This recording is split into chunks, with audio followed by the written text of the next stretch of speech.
कि किसी उपक्रम के कर्मचारी जो कि अस्थायी हैं, अंशकालिक एवं ठेके पर कर्मचारियों को सम्मिलित करते हुए द्वारा किए गए सेवाओं के लिए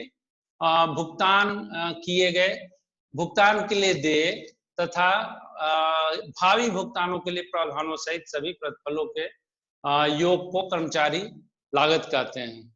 अगर प्रतिफलों में हम मजदूरी, वेतन, संविदा भुगतान और लाभों या कर्मचारियों की ओर से दिए गए भुगतानों को इसमें हम सम्मिलित करें तो ये श्रम लागत कहलाता है। Employee cost, the aggregate of all kinds of consideration paid, payable and provisions made for future payment for these services rendered by employees of an enterprise, including temporary, part-time and contract employees. Consideration include wages, salary, contractual payments and benefits as applicable, or any payment made on behalf of employee. This is also known as labor cost. तो हम लोगों ने अभी मानक 7 के अनुसार लागत लेखांकन के अंतर्गत लागत लेखांकन मानक के अनुसार जो दी गई परिभाषा थी लेबर कास्ट की, उसको हमने देखा। अब हम आते हैं लेबर कॉस्ट कंट्रोल की कुछ प्रक्रियाएं दी गई हैं, उसको पहले हम समझने का प्रयास करें कि वो प्रक्रिया क्या है। सर्वप्रथम हम लेते हैं प्रबंधकीय प्रक्रिया को, मैनेजरियल प्रोसीजर। मैनेजरियल प्रोसीजर में कुछ पॉइंट शामिल हैं, जैसे उत्पादन नियोजन। उत्पादन करने से पहले हमें उसकी प्लानिंग करनी होती है, किस मात्रा में, कहाँ पे, कब और कौन करेगा इसको।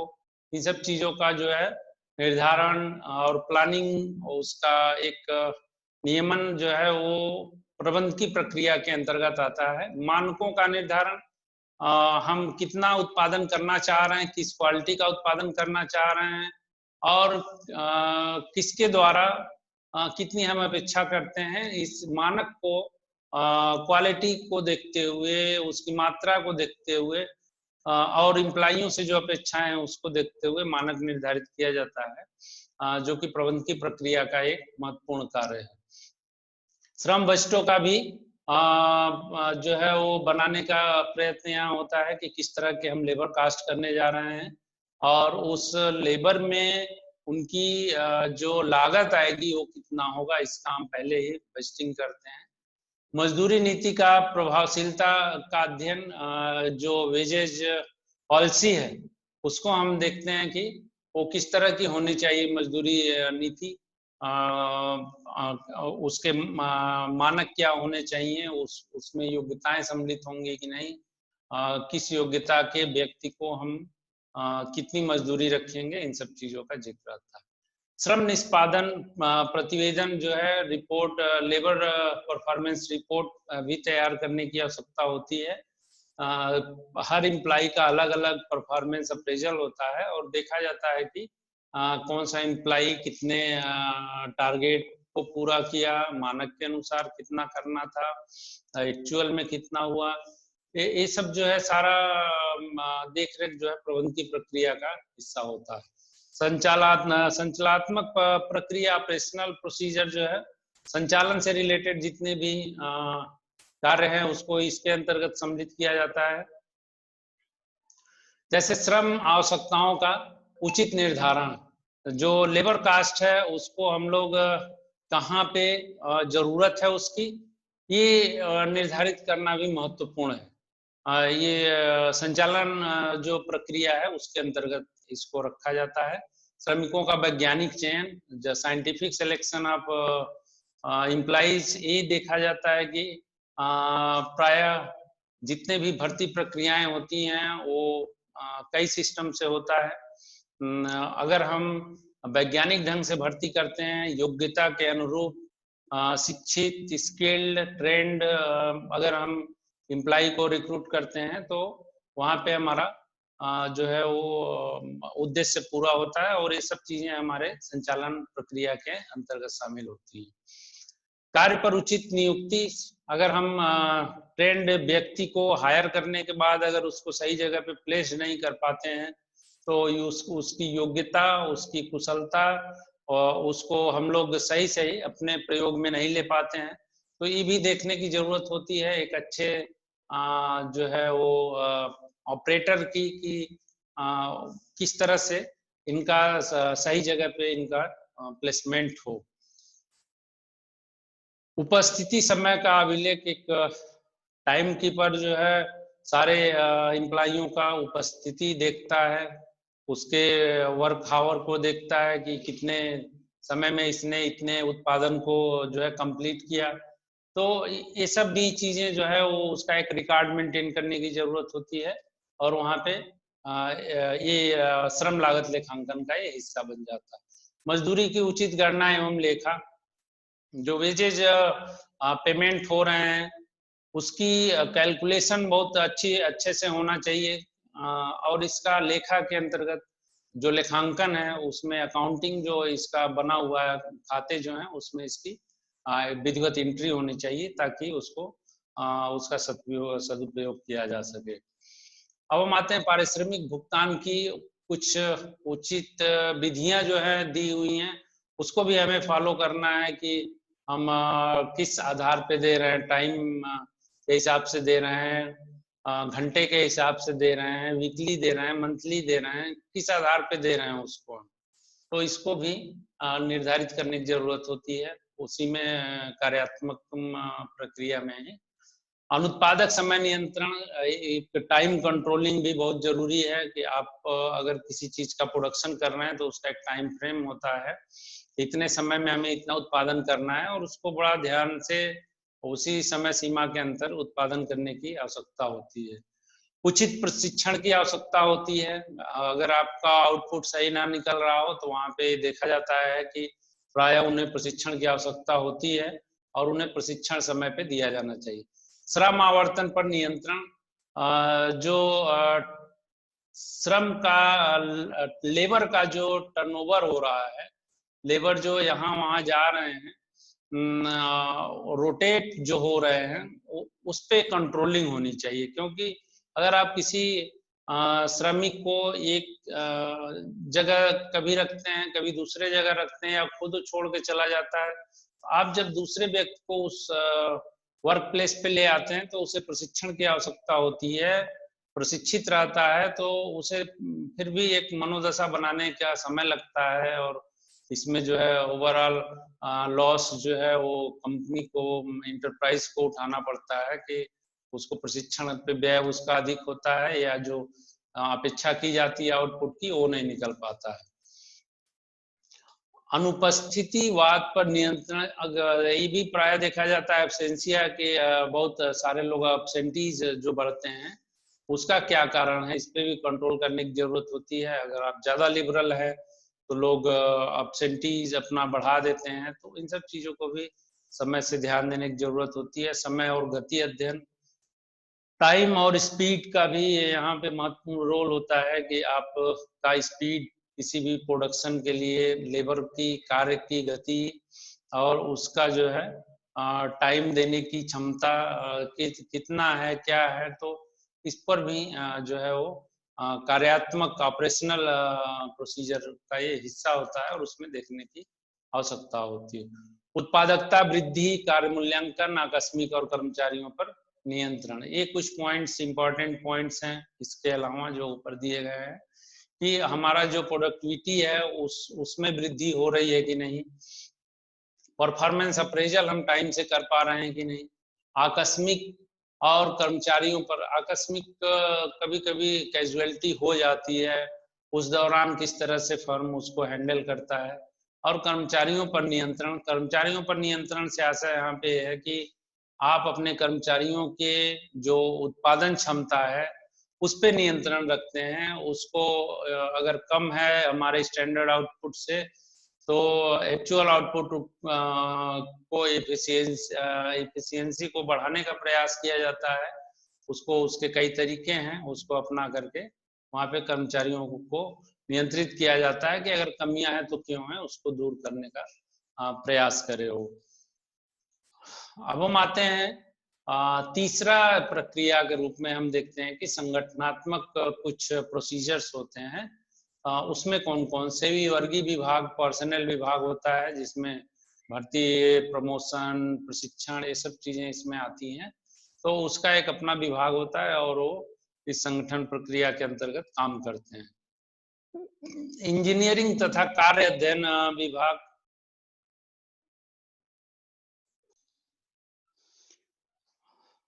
इसको भी संगठनात्मक प्रक्रिया का अंग माना गया है। ये इंजीनियरिंग से रिलेटेड जो भी कार्य हैं और जो वर्क चल रहा है उसका स्टडी करना इसके अंतर्गत सम्मिलित किया जाता है। समय लेखन विभाग जो है वो टाइम का बहुत ही विधिवत जो है उसका एंट्री करता है डिपार्टमेंट, कि कितने समय में उत्पादन को पूरा करना है, कितने लेबर की आवश्यकता है, कितने लेबर को काम पे लगाना है, कितने को मुक्त, सब कुछ जो है वो टाइम राइटिंग विभाग जो है उसको देखता है। मजदूरी तालिका विभाग भी होती है, इसमें संगठनात्मक प्रक्रिया का ही एक हिस्सा है। इसमें मजदूरी तालिका वेजेज जो पेमेंट हो रहा है उसका टेबुलेशन किया जाता है इसके अंदर। लागत लेखांकन विभाग होता है, अकाउंटिंग प्रिपरेशन, जो कि कास्ट से रिलेटेड जितने भी एंट्रीज हैं उसको विधिवत देखता है। लेबर टर्नओवर, जिसकी हम लोग बात कर रहे थे कि ये किस तरह से आवश्यक है किसी भी लागत की जो लेबर से रिलेटेड लागत है उसमें इसका क्या रोल होता है। कुल श्रमिकों की तुलना में एक विशेष समय के अंदर जितने भी श्रमिक नौकरी से निकाल दिए जाते हैं अथवा निकल जाते हैं, उन श्रमिकों का जो अनुपात होता है उसको हम श्रम आवर्तन या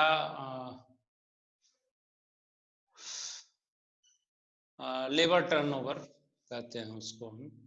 श्रम आवर्तन का मापदंड जो होता है वो आइए देखते हैं कि इसका मेजरमेंट कैसे करते हैं। पृथक्करण पद्धति एक सेपरेशन मेथड होता है।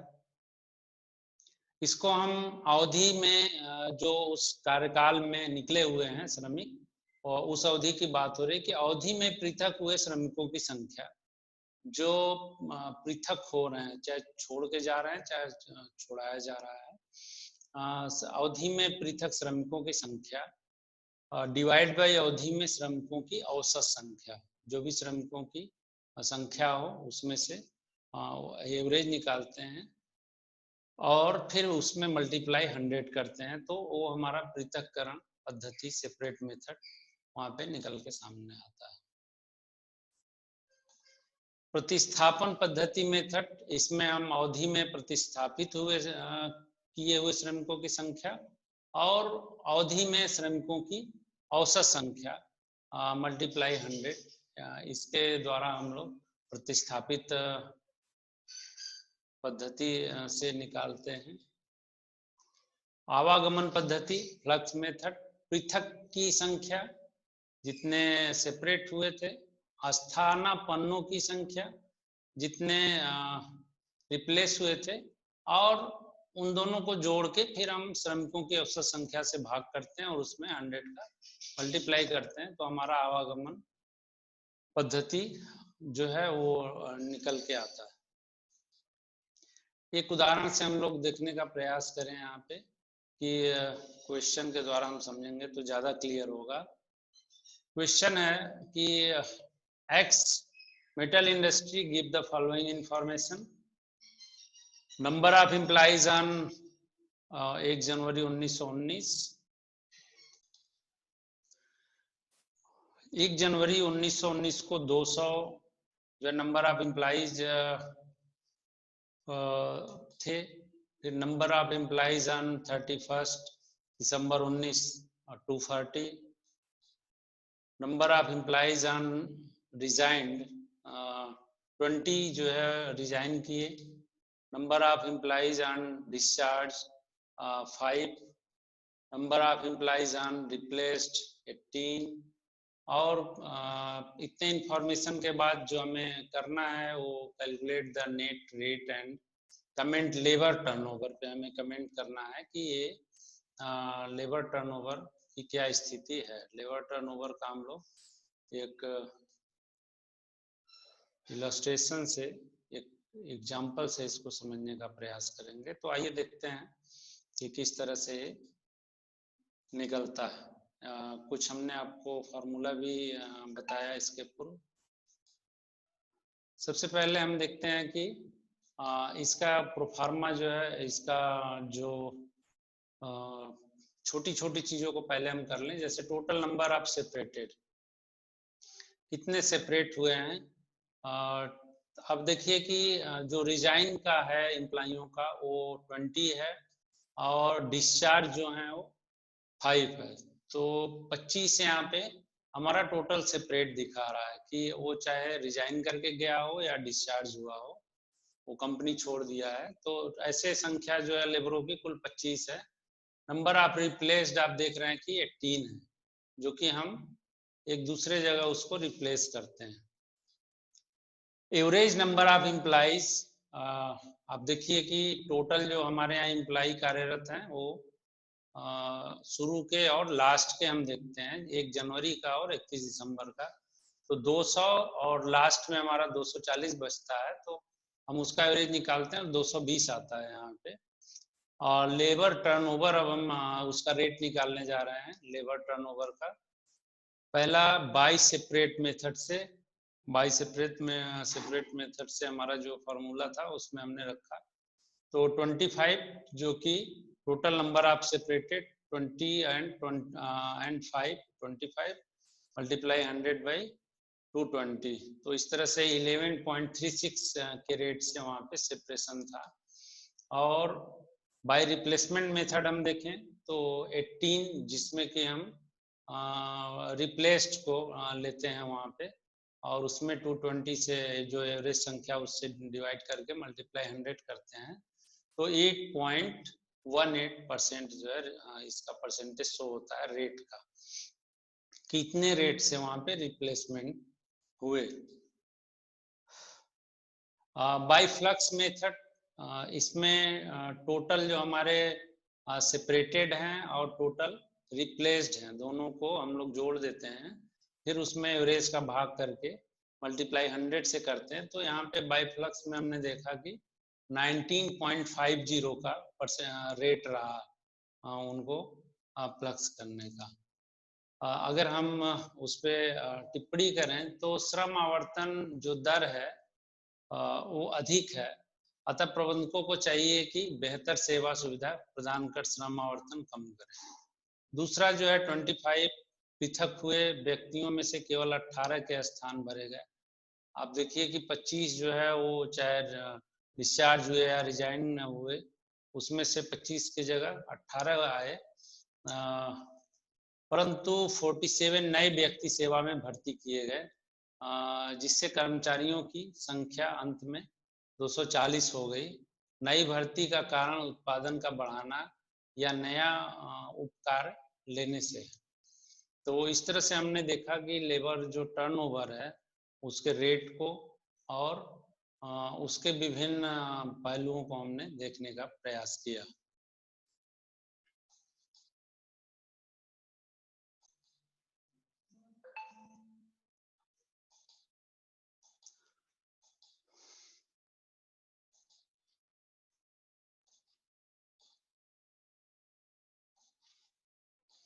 तो आइए देखते हैं दूसरा मेथड, आइडियल टाइम, जिसको हम सुस्त समय या कार्यहीन समय कहते हैं। जिस वक्त कारखाने में श्रमिकों के पास कोई काम नहीं होता, वे सुस्ती से समय काटते हैं, ऐसे समय को सुस्त समय या कार्यहीन समय कहते हैं। इसके जो कारण है वो निम्न हो सकते हैं। इसमें जो पहला कारण है वो है अकुशल प्रबंध एवं अवैज्ञानिक योजना। आपने ऐसा प्रबंधन किया है कि जो सामान जब पहुंचना चाहिए था वहां नहीं पहुंचा।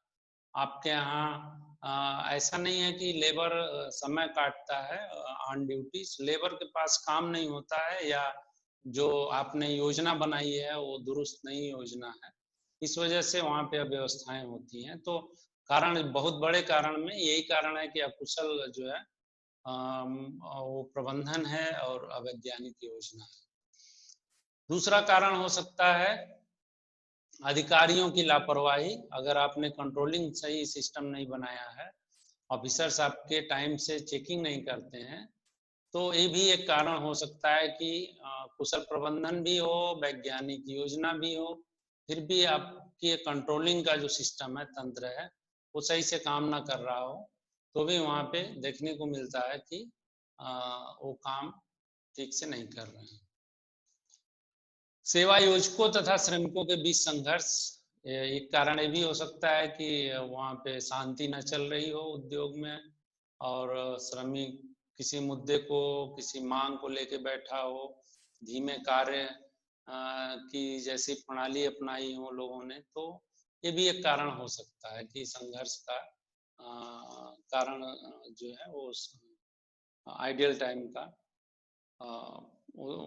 Main factor. विशेष कारण इसमें हो सकता है, विशेष कारण मीन्स कि ऊपर के कारणों के अलावा, जैसे कोई मशीन टूट गया, डैमेज हो गया, बिजली का बार बार चले जाना, इलेक्ट्रिक सप्लाई जो है ठीक ना हो, तो ये कारण बहुत नियमित तो नहीं होते हैं, लेकिन अल्पकाल के लिए हो सकता है। आइए हम लोग एक एग्जाम्पल से इसको समझने का प्रयास करें कि अगर ऐसी अव्यवस्था होती है तो उस समय कैसे उसका हम वैल्यूएशन कैलकुलेशन करते हैं। क्वेश्चन हमारा है कि an analysis of the time card of a worker on machine shows that of the total 48 hours he works 45 hours including 5 hours overtime on production, and that 3 hours was ideal time। मतलब 48 घंटा काम किया, 45 घंटा उसका ठीक ठाक रहा, 3 घंटा उसमें आइडियल टाइम था। Due to machine breakdown, machine breakdown हो गया, उसके वजह से ऐसी स्थिति जो है उत्पन्न हुई। The rate of worker is ₹1 ₹2 per hour, but over time is paid 50% extra. जो ओवर टाइम है वो 50% एक्स्ट्रा दिया जाता है। Allocate the total wages paid to the worker between direct and indirect labor, indicating reason therefore। कुछ कारण को बताते हुए इसको सॉल्व करें।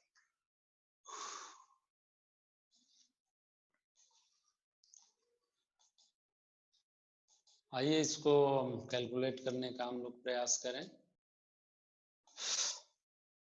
स्टेटमेंट ऑफ टोटल वेजेस हम लोग निकालने जा रहे हैं कि आइडियल टाइम और नॉर्मल जो वर्क टाइम है उसके अंतर्गत। Wages for 43 hours, 43 hours on the basis of 48 minus 5 over time. 5 hours इनका जो है उसको डिडक्ट किया है 48 में से, और अब देखिए कि 43 आवर्स को हम 2 रुपए प्रति घंटे के हिसाब से देख रहे हैं, तो 86 रुपया हमारा बनता है उसका मजदूरी। Wages for over time 5 hours at 3 per hours, यहाँ पे जो 5 घंटे हैं उसका कैलकुलेशन हो रहा है ओवर टाइम का, जो कि 50% था, तो 5 घंटे का eight the rate of 3 per hour, इस तरह से कुल 15 रुपया जो है उसका ओवर टाइम का बनता है। टोटल वेजेस जो उसको मिलता है वो 101 रुपया मिलता है। लास्ट में जो क्वेश्चन में दिया था कि एलोकेट हम लोगों को करना है, allocating the total wages paid the worker between direct and indirect labour, indicating reasons for their. तो हम लोग डायरेक्ट वेज अगर एलोकेट करें, इसको थोड़ा सा और डिस्क्राइब करें। Direct wages 45 hours, total hours ideal, total hours minus ideal hours, तो ये हम देखते हैं कि 48 माइनस 3 जो है वो 45 आता है, और 2 रुपए के हिसाब से 90 रुपया होता है। इनडायरेक्ट वेजेस जो दिया जाता है उसको 5 घंटे का 1 रुपए के हिसाब से, वो 5 रुपया इसका होता है extra payment for over time, that is 5 hours at the rate of ₹1 per hour. To be included in factory overhead.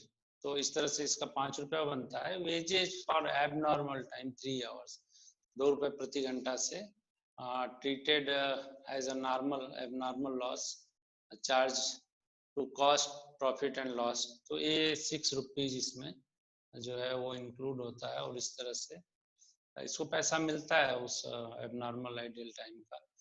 तो वहाँ पे आप देखते हैं कि 90 + 5 रुपीज आपका ओवर टाइम का और 6 रुपीज एबनॉर्मल आइडियल टाइम का। तो इस तरह से 101। तो दोनों आप देखिए कि जो टोटल वेजेस दिया जा रहा है 101 और एलोकेट हम लोग करते हैं उसको अलग अलग ढंग से, तो वो भी 101 ही आता है।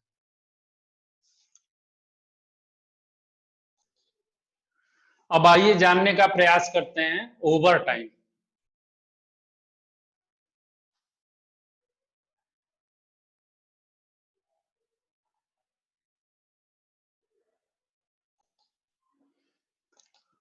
ओवर टाइम जो है वो किसी भी श्रमिक के लिए कारखानों में कार्य के घंटे पहले से निर्धारित होते हैं और यदि किसी श्रमिक को अपने निश्चित घंटों की अपेक्षा अधिक घंटे काम करना पड़ता है तो उन घंटों के लिए अधिसमय या ओवर टाइम उसको कहा जाता है।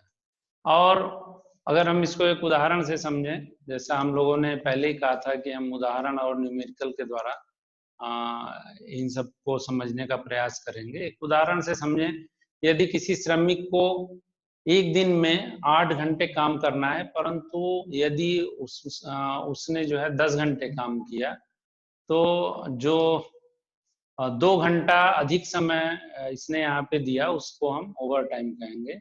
और अधिक समय के लिए जो पारिश्रमिक का रेट होता है वो नॉर्मल या सामान्य जो दर होती है उससे दूना होता है। इसको हम लोग एक न्यूमेरिकल द्वारा अगर समझने का प्रयत्न करें, उसके पहले कुछ और पॉइंट्स को हम यहाँ पे देख लें कि इसकी आवश्यकता क्यों पड़ती है ओवर टाइम की। ये थोड़ा सा थ्योरी हमने लिया इसमें न्यूमेरिकल के पहले कि वस्तुओं की मांग में वृद्धि हो जाने के कारण हम ओवर टाइम लेते हैं श्रमिकों से, या श्रमिकों की अपर्याप्त संख्या के कारण। लेबर अगर कम है हमारे यहाँ तब भी हम जो लेबर हैं उन्हीं को एक्स्ट्रा काम दे करके ओवर टाइम के रूप में उनको काम दे करके हम अपना काम पूरा करवाते हैं। शीघ्र नष्ट होने वाली सामग्री का सदुपयोग, अगर हमें डर हो कि हमारा जो रॉ मटेरियल है वो जल्दी खराब हो जाएगा तो हम अधिक लेबर लगा करके या उन्हीं लेबर से ओवर टाइम करवा करके वो जल्दी जल्दी उस काम को कंप्लीट करवाते हैं। कार्य आदेश को शीघ्र पूरा करने की आवश्यकता, मान लीजिए आपको जो टारगेट मिला है काम करने का, जो ठेका मिला है कंपनी को काम करने का, उस पर दबाव आ रहा हो कि जल्दी से पूरा करके दीजिए, तो उसके वजह से भी आप रात दिन करके ओवर टाइम करवा करके इसको पूरा करवा रहे हैं। प्रबंधकों तथा श्रमिकों का ढीलापन, अगर मैनेजर जो है वो बीच में शिथिल हो गया हो, कर्मचारी बीच में कोई फेस्टिवल या कुछ और कारणों से कार्य पे समय न दे पा रहे हो तो उसका लोड बढ़ जाता है और अंत में उसको अधिक समय दे करके पूरा किया जाता है। कारखाने में स्थान तथा यंत्रों का अभाव, अगर ज्यादा समय ना हो, 2-4 मशीनरी हो और टारगेट बड़ा मिल गया हो, ठेका बड़ा मिल गया हो, तो उस समय उसी पे नाइट वाले टाइम में हम लेबर को बुला करके प्रोत्साहित करके वेतन का दूना दे करके उनको पारिश्रमिक उसका मशीन को चला करके उस पर हम काम करवाते हैं और उत्पादन की समस्या जो टारगेट है उसको पूरा करते हैं। इसकी कुछ हानियां भी हैं। हानियां मतलब यहाँ दुष्प्रभाव से है कि क्या पड़ता है। अगर आप बहुत ज्यादा ओवर टाइम लेते हैं तो दिन में तो काम करता ही है, रात में भी करता है अगर श्रमिक, तो उसका जो कार्य क्षमता है, वर्क एफिशिएंसी, वो धीरे धीरे कम होने लगती है। कार्य पे उसका मनोबल नहीं रहता है ठीक से, तो एक समस्या आती है दीर्घकाल में। उत्पादन परिव्यय बढ़ना, अगर आप बहुत ज्यादा ओवर टाइम ले रहे हैं तो ओवरहेड का भी बढ़ना स्वाभाविक हो जाता है। निर्मित माल के किस्म का अच्छा ना होना, अगर बहुत तेजी से काम हो रही हो दबाव में हो रहा हो, जल्दी जल्दी करने की लोड हो, उस पर दबाव हो, तो उस समय थोड़ा सा क्वालिटी डिफरेंस होने की डर होती है कि ऐसा ना हो कि जल्दी जल्दी में थोड़ा क्वालिटी कम हो जाए। श्रमिकों के स्वास्थ्य का गिर जाना, अगर आप समय से ज़्यादा काम लेते हैं तो मशीन तो है नहीं, मानव है, तो उनका स्वास्थ्य जो है, उन्हें भरपूर नींद न मिलने के कारण, खाना टाइम से ना लेने के कारण उनका स्वास्थ्य गिरने लगता है, जो कि लास्टली कंपनी को ही इसकी जो है दिक्कतों से सामना करना पड़ता है। अब हम आते हैं न्यूमेरिकल पे कि अगर ओवर टाइम है किसी का तो हम उसका कैलकुलेशन किस तरह से कर सकते हैं। तो आइए जानने का प्रयास करते हैं एक क्वेश्चन द्वारा। हमारा क्वेश्चन है कि calculate the normal and over time wages payable to a workman from the following data, days, month, दिन, हफ्ते के, सप्ताह भर के पूरे दिन हैं, और उस दिन में वो कितना वर्क आवर वर्क क्या है एक्चुअल में। तो मंडे को 8 घंटा, 10 घंटा, 9, 11, 9 और 4, इस तरह से वीकली उसका वर्क दिखाई दे रहा है हम लोगों को। नॉर्मल वर्किंग डे आवर जो है वो 8 घंटा है। जो नॉर्मल वर्क का है कंडीशन वो 8 घंटा है, लेकिन वो काम आप देख रहे हैं कि सोमवार को तो 8 घंटा किया, लेकिन मंगलवार और बुधवार को 2 घंटा और 1 घंटा एक्स्ट्रा किया, थर्सडे को 3 घंटा एक्स्ट्रा किया, फिर फ्राइडे को 1 घंटा एक्स्ट्रा किया, और सैटरडे को 4 ही घंटा कर पाया, जो कि 8 घंटा करना था उसको। तो नॉर्मल वर्किंग आवर भी आपने देखा। नॉर्मल रेट जो है वो 3 रुपया है per hour. Over time up to 9 hours in a day at single rate. Over 9 hours in a day at double rate are up to 48 hours in a week single rate and 48 hour at double rate, whichever is more beneficial to the workman. तो इस तरह से rate का निर्धारण है, और आइए अब हम लोग इसको कैलकुलेट करें और देखें कि क्या उसका परफॉर्मेंस और मजदूरी बनती है। Day work hour, normal hour, और आपका जो डिफरेंस है over time single rate hour और डबल रेट आवर का। फिर वही Monday Tuesday, Monday to Saturday हम लोग ले लेते हैं और देखते हैं कि मंडे का जो वर्क आवर है वो 8 घंटा है, नॉर्मल वर्क आवर भी 8 घंटा है, मतलब ठीक है, कोई उसमें सिंगल और डबल का चक्कर नहीं है। ट्यूसडे को यहाँ पे 2 बढ़ गया, और 2 बढ़ेगा, नॉर्मल जो है वो 8 है। यहाँ पे जो कंडीशन दिया है क्वेश्चन में कि 9 hours in a day is double rate, single rate 9 hours in a day at single rate, मतलब एक सिंगल रेट पे रहेगा, लेकिन एक जो यूनिट बढ़ रही है 9 घंटे के बाद वाली जो यूनिट बढ़ रही है वो भी एक डबल रेट में एक हो जाएगा वहां पे। वेडनेसडे को फिर 9 हो गया है, 8 और 9 सिंगल एक रहेगा। फिर थर्सडे में 11 हो जा रहा है, तो 8 + 1 + 2 आपका डबल में देखिए 2 चला गया है, क्योंकि 9 तक ही सिंगल है। फ्राइडे में 9 हो गया, फिर 8 1, वहाँ पे डबल में कुछ नहीं रहेगा। सैटरडे जो है हमारा 4 हो जा रहा है, जो कि सिंगल डबल का बात ही नहीं है, वो अपना नॉर्मल वर्क आवर भी काम नहीं कर पाता है। तो इस तरह से आपने देखा कि उसका टोटल जो सिंगल और डबल ओवर रेट का है वो इस तरह से कैलकुलेट हुआ। Normal wages 44 hours at the rate of 3 hours पर 3 rupees per hours, ये उस पर हम लोग कैलकुलेट कर रहे हैं। Over wages, over time wages जो है सिंगल 4 hours के वो 3 रुपए के हिसाब से 12 रुपया बनता है, और 44 hours जो कि क्वेश्चन में दिया है उस हिसाब से यहाँ पे 132 रुपया बनता है नॉर्मल रेट का, जो कि 48 घंटा काम हुआ था उसका।